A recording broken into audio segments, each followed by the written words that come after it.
So last weekend, I decided to spice up our usual Friday night hangout by pranking my friends with what I dubbed the most haunted house tour in the city, which, to be honest, was just my cousin's Airbnb dressed up with some cobwebs, a fog machine, and my little brother in a bedsheet.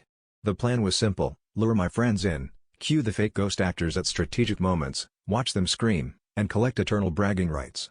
Everything started off perfectly normal. We arrived, exchanged the usual banter about who would pee themselves first, and entered the darkened house armed with nothing but our bravado and a single flashlight that kept flickering like it was auditioning for a horror movie. About 10 minutes in, things got weird. Instead of jump scares, we kept running into ghosts who seemed just as lost as we were, whispering things like, "Is this the kitchen or the graveyard set?"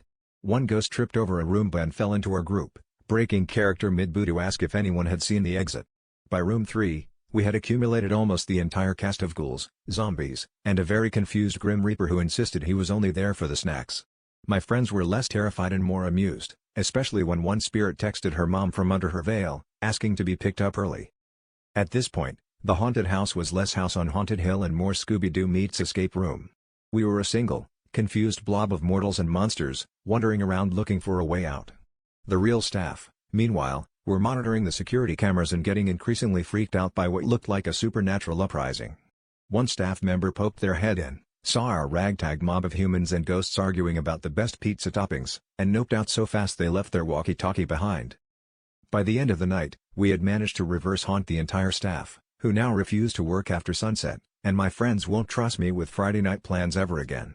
On the plus side, I finally got to say I was the life of the party. Unfortunately, I just didn't specify which afterlife.